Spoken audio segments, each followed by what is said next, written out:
Good afternoon, good evening, wherever you are in the world. This is your Radio Works guest host, Dr. Izaura Gonzalez. I am broadcasting from New Jersey in the United States. Welcome. So I want to share a little bit about my story and who I am. I normally say that I was conceived in Cuba, born in Spain, and proudly made in the United States.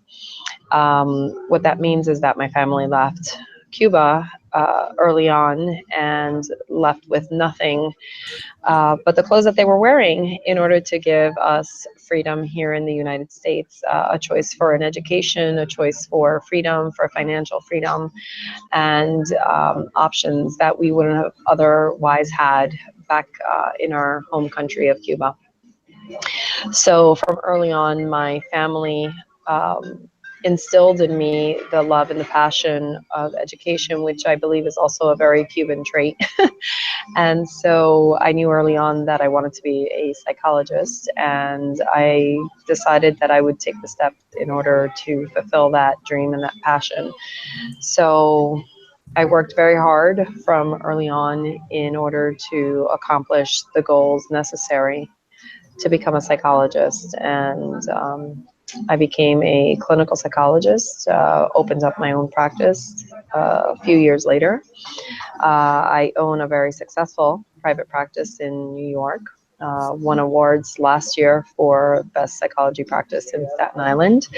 And a few years ago, I decided that it was time for me to not just be a psychologist and not just do the one-to-one work, but be able to leverage the knowledge that I had in order to serve one to millions. Um, my motto became that knowledge had no value unless it was shared. And so my degrees, all the intellectual property that I have really honestly means nothing if I'm not able to set it out in the world and make changes.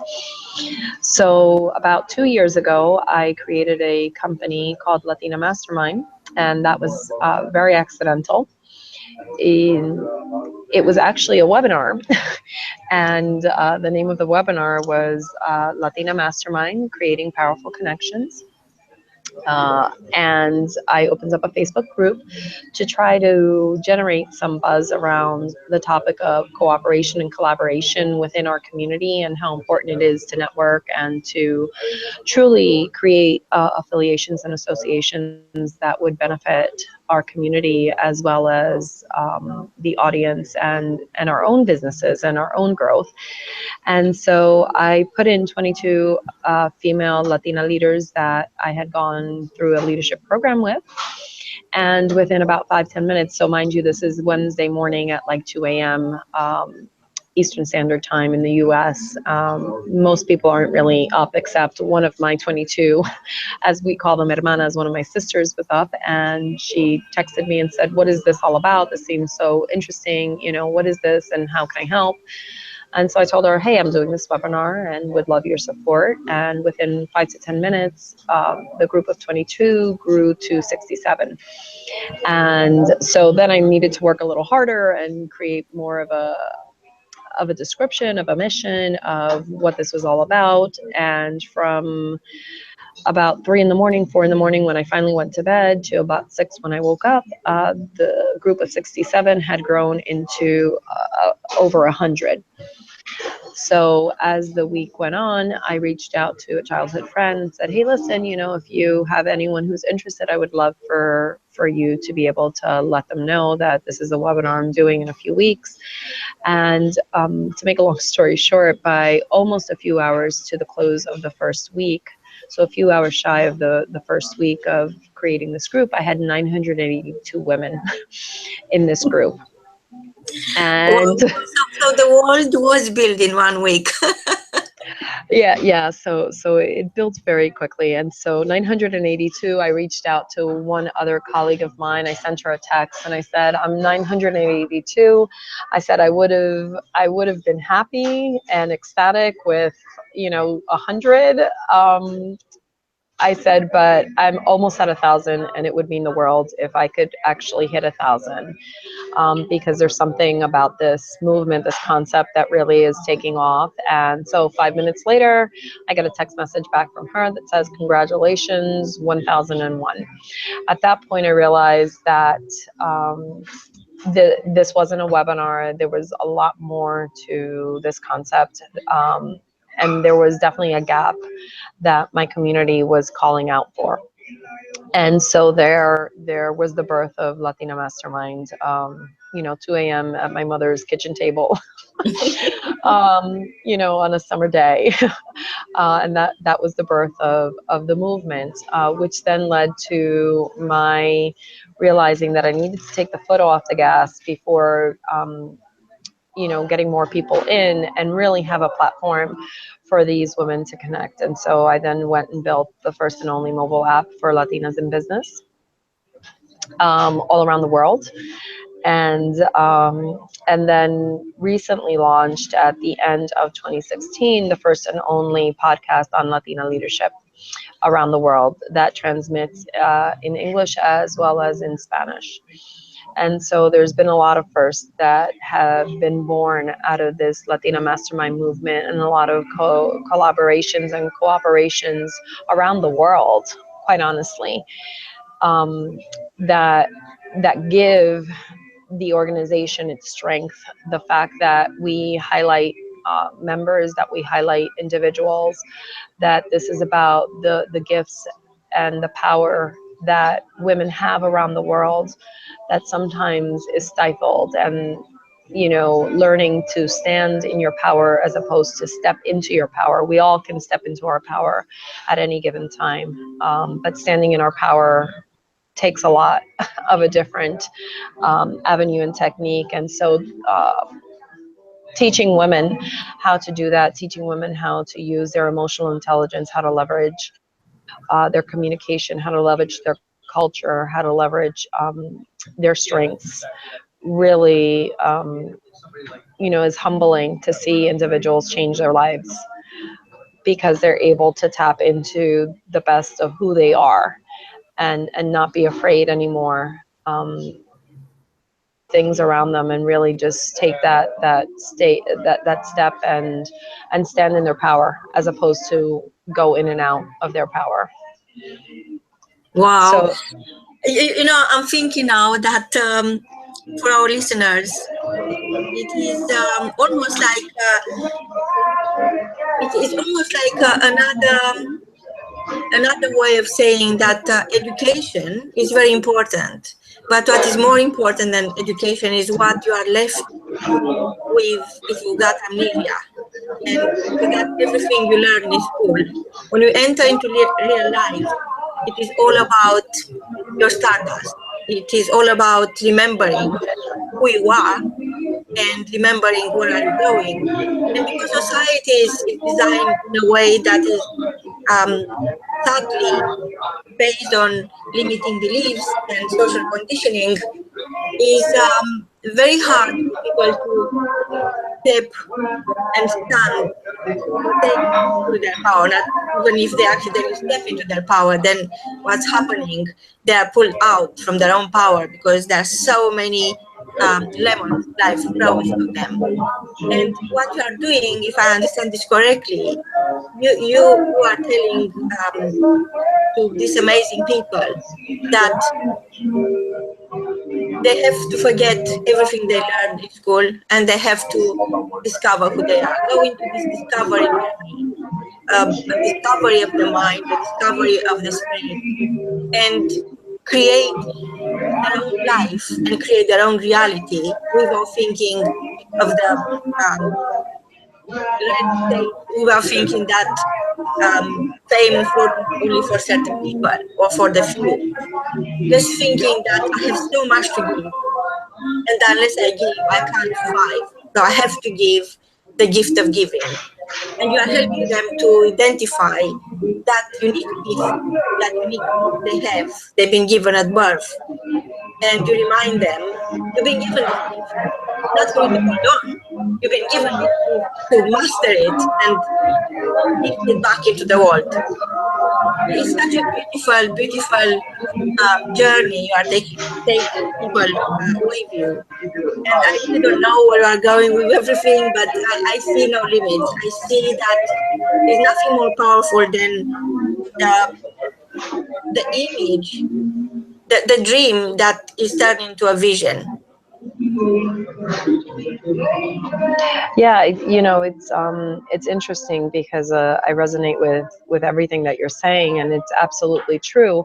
I've taught at the university level for the last 22, 23 years, and something that I teach.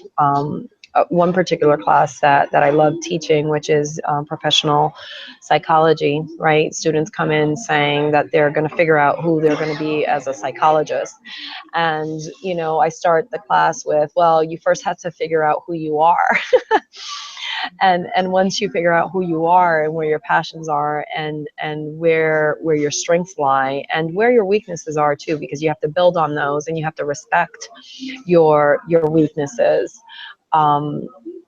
or your less strengths, right? Maybe not total weaknesses, but things that you're not as strong in as. You'll be able to really set yourself forward in a forward progression that becomes unstoppable, right? I always say my uncle, who passed away about 2-3 years ago, and part of this was the catalyst, when he was dying. He brought all of my family over. He paid for everyone to leave Cuba. And it's hard when someone works so hard and does menial work, and their life and their trajectory changed in order for mine to change. So they gave up a lot of things and sacrificed a lot in order for my vision and my world to be different, and those of my children and my grandchildren. And so I said to him while he was dying on his deathbed, I said, los sacrificios que has hecho no son en vano. The sacrifices that you have done have not been in vain. Because of you, I have helped thousands of people. Because of your belief in me and giving me that opportunity, all the work that you did has been multiplied through others. And that's when it hit me, right? My knowledge really has no value unless it is shared with others. It's a piece of paper on a wall, if you think about it. Unless you create something with that knowledge, and you mold it and you share it with others. Not everyone has the opportunity. Not everyone has had the opportunity or the experiences that I have had, or that others have either. We all have our unique story, which is, I think, part of the work that you do, which is tapping into everyone's unique story and being able to set that out in the world, so that others can hear it. When I speak, I know that there is someone that needs to hear something that I am saying, and that will then make a ripple effect into others. So I definitely resonate with everything that you just said, and agree with that we have to take what we've learned. I tell my students all the time, listen, it's not about the grade, it's not about the exam, it's not about the theory. Because if you leave my classroom and you don't know how to use this theory and you don't know what it means in real life, then I haven't done my job effectively. I need to make sure. In a way, you are saying that education is very important and prepares you for life. But actually, education is life. You have to develop that passion for learning, because that gives you the chance to learn who you truly are, to embrace your truth, to endorse your own vision, and that as a result, that you feel empowered, and you feel that you already have everything you need to go out there and make the difference, the significant difference you always wanted to make. So I just wonder, coming back into the concept of education you are implementing, what was the top difficult moment when you start doubting, is this worth it, or should I carry on making the sacrifices, or should I go back to what is called 9 to 5 life? It's interesting. I think it depends on the day and the time, like, it depends on the challenges that life gives you. But always understanding that a 9 to 5 won't allow me to really leverage or harness the energy, the passion, the creativity that comes with who I am, and being able to give that out to the world. So again, I need to honor and respect that. I need to honor and respect the sacrifices that my family gave. Cubans love education. I always call myself a freak of education. Anything that has to do with education, including self-learning, there's always learning. We learn in every single aspect of our life, and everything is a learning lesson, and it's a shame when people don't see it that way. I learn in the good and I learn in the bad, and I always look to learn about myself in the process and how I can improve um, myself, my circumstances, my environment, my teachings, my relationships with others. Well, so I see and I know you are making a life-lasting impact in the lives of others and your students. And I just wonder what is exciting, what is happening right now, and you like to share with our listeners. You cut out, Marina. What was that last question? Yes. So, what is exciting? What is happening right now? And you would like to share with our listeners? Well, what's exciting right now is all the changes that are coming to fruition, in terms of Latina Mastermind growing and going international. At the end of last year, I hosted an event with Harvard University for women entrepreneurs, which was, a great honor and a highlight of the year, but also to be invited to the White House, and begin to leverage Latinas and their strengths and their power and share that with the world. More recently, getting a phone call from the UN to be able to speak at panels in the UN to begin to create more of a global connection and a global movement. So that's exciting. Being able to get back into my podcasting and continue to share with the world concepts on Latina leadership and growth and psychological aspects of personal development is also inspiring to me. The fact that I'm highlighting again, I have Made for More Mondays and Made for More Mujeres, which are stories of women who um, have done something exceptional despite obstacles in their way, and working on their stories is also very inspiring, and being able to be a catalyst to share that with the world. Getting my website launched and having a program launch, and working on enormous amounts of things. Just receiving the Global Woman Award for Community Life Changer just a week ago, I think was also inspiring. So keeping the movement going, and keeping individuals connected, and launching these products and programs for individuals to continue to grow, I think is amazing. Wow. You see, I'm thinking what our listeners feel when listening to you. Do they feel it's all possible for me, or they feel I'll never be like Izaura? So I know when somebody of your caliber steps into the world and starts making the significant difference that other people have been waiting for or dreaming of, it's a lot of responsibility that you are taking on. How hard is to embrace your vision and run with it? It's funny because I tell people, one habit that Latinas have is that we move vertical instead of lateral, right? And the ladder goes up and not sideways. So that's one issue, is reminding ourselves, in order to go up, we have to go up, not sideways. The other thing that has come to, my understanding, the more and more I continue to connect with myself, is that when I didn't have a ladder to climb, I built one. and, and so this is why I've created all of these first, and I'm bridging the gap. And just because I'm the first doesn't mean that it stops there. It just means I broke that barrier that existed, in order for others to flow a little easier with me. Um, and that's what it's about. It's working together. And so absolutely, people can really tap into their potential, despite all of their obstacles, or in spite of their obstacles. Once we can see where the stoppage or the stuck or the problem, whichever word they want to use, is, and most times, Maureen, I'll be very honest with you, it's us.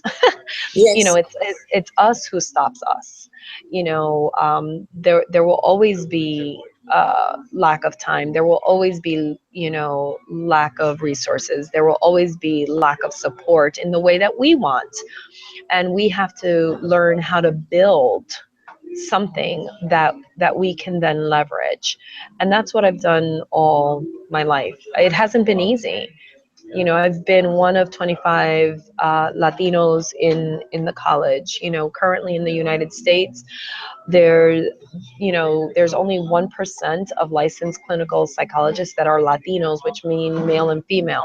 So I am one of 1% of licensed clinical psychologists that are Latino in the United States. You can't be afraid to be one of only a few, because it then becomes our responsibility to grow and to make sure that we aren't dinosaurs, and that we don't become extinct, and that we leverage the best of who we are in that world. So to your audience who says, oh my gosh, that's her and I can't do that, I'm going to say absolutely not. um, there is something unique and special about you that we need to connect with in order to let that shine and for you to stand in your power. Wow.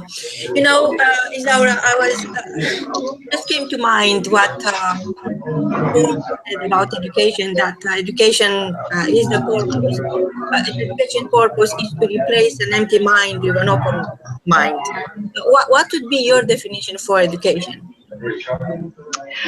Oh, that's interesting. I think education is all around us, and we learn in every single aspect that we have, and with every thought that we have, it should be a learning process. And I think that a lot of us, we're so consumed with our everyday, and some people are so consumed with scarcity that we don't look at abundance.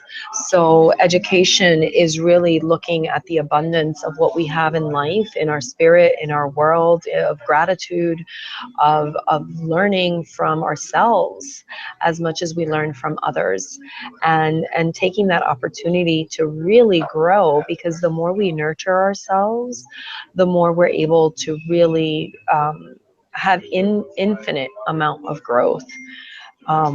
And we grow every single day. So just because the morning doesn't go your way, you say to yourself, okay, what can I do different for the afternoon to go better? And if the afternoon and the morning didn't go well, you say, okay, what can I do now for tonight to be better? And if it was the whole day, you say, okay, what do I need to do different tomorrow for tomorrow to be different, to go better?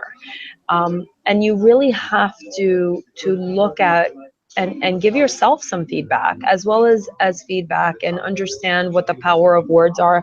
I mean, my program goes into power of words, into knowing yourself, into really educating you about you, and how you leverage you in this world, how you are the author of you. Nobody else commands you. You command you. Isaura, we had recently a couple of events in London, and we created the Stardust movement. And basically, it's all about learning the art and science of being you, the art of science of learning who you are, and learning helping others to know you and not letting others to tell you who you are, because it's time for you to tell them. So I struggle with this concept of knowledge, because most of the time people go out of their way to gather the knowledge from the outside world, but they forget to bring in their own knowledge, the knowledge about themselves. What is that they have and is missing out there? What is that they could bring and they never get tired of giving? So I think I understand how hard it is for you to help people open the one door that never closes once it's open, the door to their own heart. And I just wonder, what is your key message for our listeners today? I know you are very busy, and I'm very grateful you had the grace to talk to our listeners today. So what is your key message for our listeners? And hopefully you'll be back. Well, thank you. I'm humbled to be here. So thank you for giving me this platform to speak. Authenticity, I think, is something that's crucial when we deal with ourselves. And a lot of times, individuals have parts of themselves that they're not content with. And so when you see individuals that gather the knowledge and just stick to the knowledge, sometimes, not all the time, but sometimes, it's more comfortable to stick with the clinical facts, right? And to stick with the theory and the learning, as opposed to leverage themselves in the process. And learning to be authentic. And I'm not saying that people are disgenuine or inauthentic, but being authentic means really putting yourself out for criticism. Being okay with understanding that you're human and you're not perfect, and that you will make mistakes, and that a lot of people may not understand you, and understanding that sometimes you feel that you don't belong. It took me many years to really feel, and I can pinpoint the moment when I was in Harvard University doing an executive education for the National Hispanic Leadership Institute, and that was the first moment in my life where I really felt like I belonged. And I had been in plenty of places. I already had my doctorate degree. I, had already published, had already, spoken at several, professional events. But where I really felt that I belonged, and that I felt understood. And we need to have those moments, and we need to know that there are people in the world that will honor and respect that. And once you honor and respect who you are, the world will be on fire for you. Wow. Isaura, thank you so much. And I have a few questions for you from our listeners, but perhaps we'll keep it for next time. We are running out of time now. We are wishing you an amazing day ahead and a fabulous weekend, and we can't wait to have you back. From both of us, until next time, is goodbye. Okay, thank you. Goodbye.